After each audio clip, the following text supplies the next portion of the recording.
Good morning everyone. किसी भी exam में अच्छा परफॉर्म करने के लिए नॉलेज के साथ साथ स्ट्रैटेजी भी बहुत ही काम की चीज़ होती है। पूरा सिलेबस आपने पढ़ लिया, बहुत मेहनत से तैयारी कर लिया है और एग्ज़ाम हॉल में स्ट्रैटेजी आपकी सही नहीं रहती है तो बहुत सारे प्रश्न आपके छूट सकते हैं। जल्दीबाजी में क्वेश्चन गलत हो सकते हैं, गलत आप सर्कल कर सकते हो, गलत टिक कर सकते हो। डर के वजह से टाइम कम बच रहा है उसके वजह से भी गलत होते हैं, मेंटली प्रेशर बढ़ने के वजह से। तो इस वीडियो में पूरा पूरा डिस्कस करने वाले हैं स्ट्रैटेजी के ऊपर कि कैसे प्रश्नों को आपको अटेम्प्ट करना है पहले, किनको बाद में करना है, किस सेक्शन को पहले आपको करना है, किन महत्वपूर्ण बातों का ध्यान रखना है जिससे नेगेटिव मार्किंग ना हो, नेगेटिव मार्किंग से आपको कैसे बचना है। टाइम मैनेजमेंट सबसे अहम भूमिका निभाती है, तभी आप 100 प्रश्न हैं 100 को टच कर पाओगे, नहीं तो बाद में गिल्ट फील होगा कि ये प्रश्न तो हमें आ रहे थे लेकिन हमने सॉल्व नहीं कर पाया या फिर टाइम नहीं बचा, टाइम ही नहीं बचा। ये आपके पास एक जवाब होता है। तो इन सारी चीज़ों का सॉल्यूशन इस वीडियो में मिलने वाला है। तो सबसे पहले बात कर लेते हैं ओएमआर की। टाइम से पहले आप पहुंचे और एडमिट कार्ड को ध्यान से पढ़िए। एडमिट कार्ड आप लोग पढ़ते नहीं हैं, वहाँ सारा निर्देश दिया हुआ है क्या लेकर के जाना है, कब तक पहुंचना है, तो उसको अच्छे से पढ़ लीजिए। ओएमआर को बहुत ही केयरफुली भरिएगा क्योंकि ये डिजिटली चेक होता है साथियों। तो एक भी अगर रोल नंबर में, नाम में या सेट वगैरह में अगर गलती करते हैं तो रिजल्ट जो है आपका सस्पेंड हो सकता है। तो रोल नंबर को बड़ा ही केयरफुली भरना है। एक कॉलम में एक ही सर्कल करना है। शुरू में अगर 2 अंक है, दूसरा अंक 3 है तो 3 यहाँ पर दूसरा कॉलम में भरेंगे। आगे आपका 5 है तो आगे 5 अगला वाला कॉलम में, फिर 0 है तो 0 में फिल करेंगे, 1 है तो फिर 1 में फिल करेंगे, फिर 2 है तो 2 में फिल करेंगे, 4 है तो 4 में फिल करेंगे। बहुत ही सावधानी से। सेट आपको ABCDEF और सारे सेट में क्वेश्चन जो होंगे सेम होंगे, बस क्वेश्चन का जो नंबरिंग है वो चेंज हो सकता है, ऊपर नीचे हो सकता है। तो ये केयरफुली आपको भरना है, मैं बार बार आपको कह रहा हूँ। तो सबसे पहले बात कर लेते हैं आप कौन कौन से मिस्टेक्स आपको नहीं करना है। हर एक बात को ध्यान से समझिएगा।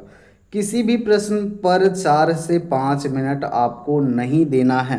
प्रश्न नहीं आएगा स्किप कर देना है। जैसे जैसे टाइम प्रेशर बढ़ेगा साथियों, आप जो हैं पैनिक होते चले जाएंगे और जो आ रहे प्रश्न होते हैं या जो इजी मॉडरेट प्रश्न होते हैं वो भी गलत बनने लगते हैं। तो ज़्यादा समय किसी भी प्रश्न में नहीं देना है, चाहे बन रहा हो या नहीं। लास्ट में आप समय बचा के रखेंगे थर्ड राउंड में, उस पर जो सवाल में ज़्यादा समय लग रहे हैं या ज़्यादा मुश्किल हैं उनको अंत में सॉल्व करना है, उस पर चर्चा अभी करेंगे। चलिए, तो दूसरा काम जो आप करेंगे साथियों, आप क्या करेंगे, टाइम टाइम डिसाइड कर लेंगे। जैसे हिंदी में अगर 15 क्वेश्चन है 10 मिनट इनफ है, इंग्लिश में 10 मिनट इनफ है, और अगर 7-8 मिनट में भी कर रहे हैं तो बहुत अच्छी बात है। टीचिंग एप्टीट्यूड के लिए आप 40-45 मिनट 50 मिनट रख लीजिए और बाकी का जो बचा समय है रीजनिंग में आप खपत कीजिए ताकि सारे सेक्शन को आप अटेम्प्ट कर सके। ये स्ट्रेटेजी होनी चाहिए। टाइम हर बार देखते जाइए 10-20 मिनट के बाद में, ताकि सारे सेक्शन को अटेम्प्ट किया जाए। और इनको अगर कम समय में करते हैं, टीचिंग एप्टीट्यूड को कम में करते हैं, हिंदी को और इंग्लिश को कम में करते हैं, तो रीजनिंग में आपको अधिक समय मिलेगा। क्योंकि रीजनिंग में आपको कैलकुलेशन करना होता है, इसमें ज़्यादा सोचना होता है, तो इसमें अधिक समय चाहिए। तो टाइम आपको बचा के इसके लिए रखना है। तो बहुत लोग क्वेश्चन जो अटेम्प्ट करते हैं सीधा एक से लेकर के दूसरा, तीसरा, चौथा सब मारते जाते हैं, आ रहा है नहीं आ रहा है स्किप करते जाते हैं। ऐसा नहीं करना है। आपको क्या करना है साथियों, पहले डिसाइड कर लेना है कि आपका स्ट्रॉन्ग सब्जेक्ट कौन सा है। टीचिंग एप्टीट्यूड अगर आपका स्ट्रॉन्ग है तो सबसे पहले टीचिंग एप्टीट्यूड को अटेम्प्ट कीजिए।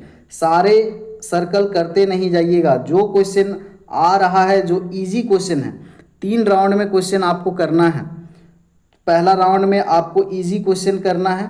अब इजी क्वेश्चन जो बिना ज़्यादा सोचे और जो सीधा सीधा आंसर बन रहा है उनको आप बनाते जाइए। एक राउंड टीचिंग एप्टीट्यूड का जो नहीं बन रहा है उसको छोड़ते जाइए और बना लीजिए पूरा। इसमें ज़्यादा समय नहीं लगता है, पढ़ना होता है। लेकिन टीचिंग एप्टीट्यूड में हाँ ना, सही गलत, सेंटेंस को पूरा पढ़िएगा, केयरफुली सेंटेंस को पढ़िएगा। नहीं समझ में आ रहा है तो इंग्लिश वाला सेक्शन भी पढ़िएगा और केयरफुली कीजिएगा। नहीं आ रहा है बिल्कुल चारों ऑप्शन में तो ब्लाइंडली तुक्का नहीं मारना है, बिल्कुल नहीं आ रहा है दो ऑप्शन में अगर कन्फ्यूज़न है तो आप चांस ले सकते हैं तुक्का मारने का। बाकी हिंदी में सीधा पढ़ना है, आपको 30 सेकेंड लगेंगे पढ़ने में, तो इसमें आपका 5-6 मिनट में भी आप कर सकते हो। तो इसको जल्दी से फिनिश कर लीजिए, और जो नहीं आ रहा है उसको छोड़ के रखिए आप सेकेंड राउंड के लिए। इंग्लिश में भी आप सीरियल वाइज वैसे ही करें, जो सेक्शन से आ रहा है, जो क्वेश्चन आ रहा है करते जाएं, जो मुश्किल लग रहा है या ज़्यादा समय लग रहा है उसको स्किप करते जाएं। ये पहले राउंड में करना है। जो इजी सवाल एक नज़र में जो बन रहे हैं उनको बनाते चले जाइए। अब इंग्लिश तक बना लेना है, उसके बाद में सेकेंड राउंड में क्या करना है, और रीजनिंग तक भी आ जाना है पूरा। उसके बाद सेकेंड राउंड में जो क्वेश्चन मॉडरेट के हैं, 3 लेवल के होते हैं क्वेश्चन। पहला तो इजी होता है, इजी क्वेश्चन आपने बना लिया। मॉडरेट क्वेश्चन में थोड़ा सा आपको क्या करना होता है, सोचना होता है, तो सोच समझ के अच्छे से कीजिए। और जो बहुत मुश्किल सवाल हैं उनको थर्ड राउंड के रखिए और टाइम देखते जाइएगा। रीजनिंग का सेक्शन में जब भी आइएगा तो किसी एक प्रश्न पर नहीं उलझ जाइएगा, और पहले ही अगर क्वेश्चन देख लिए 4-5 को क्वेश्चन लगातार टफ है, हार्ड है, इसका मतलब ये नहीं है आगे 100 प्रश्न है रे बाबा, तो इसका मतलब ये नहीं कि 100 के 100 प्रश्न जो हैं आपसे नहीं बनेंगे, सभी डिफिकल्टी होंगे। तो किसी सेक्शन में हार्ड क्वेश्चन देख करके घबरा नहीं जाना है, बिल्कुल क्वेश्चन इजी मॉडरेट, कुछ क्वेश्चन हार्ड तो रहेंगे। तो रीजनिंग में किसी अगर 71 सॉल्व कर रहे हैं तो इसी पे अटक नहीं जाना है। टाइम ज़्यादा लग रहा है तो आगे बढ़ो, फिर टाइम ज़्यादा लग रहा है आगे बढ़ाओ, जो जल्दी बन रहा है उसको बनाते चले जाओ, जो बिल्कुल नहीं आ रहा है उसको छोड़ते जाओ। उसके बाद में ये पहला आपका राउंड होगा। सेकेंड राउंड में उसी तरह से फिर से आप एक राउंड मारेंगे, और जो मॉडरेट क्वेश्चन बन रहे हैं उनको बनाते जाइए।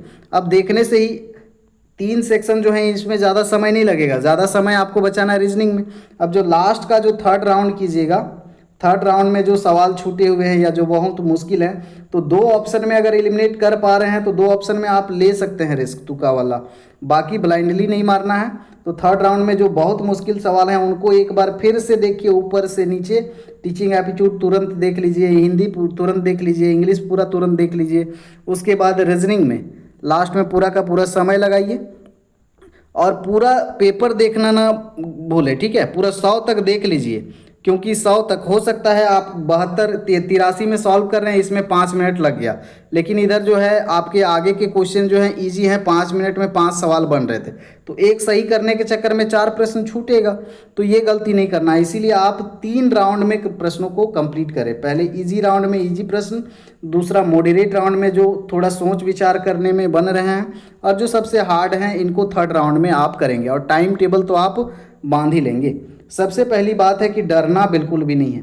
अगर कोई जल्दी कर ले रहा है, आप थोड़ा स्लो हैं, तो इससे डरना घबराना नहीं है, उसकी तैयारी अपनी है, आपकी तैयारी अपनी है, डरना बिल्कुल भी नहीं है, पॉजिटिव रहना है। और कोशिश करना है कि आप रीजनिंग सेक्शन के लिए समय बचाएं। टीचिंग एप्टीट्यूड के प्रश्नों को, हर एक प्रश्नों को पूरा पढ़ें, आधा पढ़ के तुक्का नहीं लगा देना है। और क्या मिस्टेक नहीं करना है आपको, क्वेश्चन पूरा पढ़ना है, पूरा क्वेश्चन पढ़ना है, जल्दीबाजी नहीं करना है।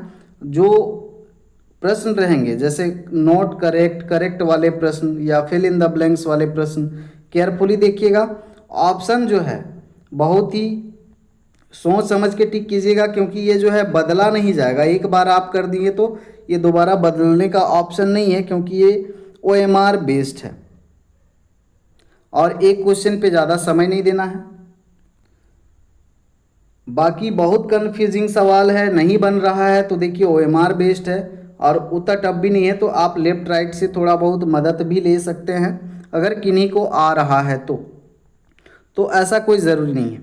और नेगेटिव मार्किंग बिल्कुल भी नहीं करना है, गलत उत्तर नहीं करना है, नहीं आ रहा है तो, क्योंकि आपके हर एक गलत क्वेश्चन पे 1 नंबर तो कटेगा ही, साथ ही जितना स्कोर किए रहेंगे वहाँ से भी 0.25 अंक काट लिए जाएंगे। तो बिल्कुल धैर्य के साथ, पेशेंस के साथ में 2 घंटे जो हैं इनफ होते हैं प्यारे साथियों। तो 2 घंटे इनफ होते हैं। अगर रीजनिंग में आप अगर पूरा 1 घंटा भी लगा देंगे, अगर आप बहुत स्लो हैं 1 घंटा भी लगा देंगे, तो टीचिंग एप्टीट्यूड को आप दीजिए 40, 45, 50 मिनट, तो आपका कितना हो गया, 50 और 60 110, 5-5 मिनट में हिंदी इंग्लिश हो जाएगा। और जिनका जो सब्जेक्ट मजबूत है पहले उसी को करें, उसके बाद राउंड आगे बढ़ाते चले जाएं, ठीक है। और साइन वगैरह अच्छे से करेंगे, फिल करेंगे बढ़िया से, बाकी यही सब छोटी छोटी चीज़ें हैं, अब सबकी अपनी अपनी स्ट्रैटेजी होती है। तो जो मेरे को लगा बताना चाहिए, तो इस बात का आप ध्यान रखें, क्योंकि शिकायत बहुत बार आता है कि सर ये सवाल आ रहा था लेकिन समय ही नहीं मिला। तो आपका ये काम है कि आप कैसे समय को बचाएंगे और पूरे के पूरे 100 प्रश्नों पर आप समय कैसे देंगे, आप पर निर्भर करता है।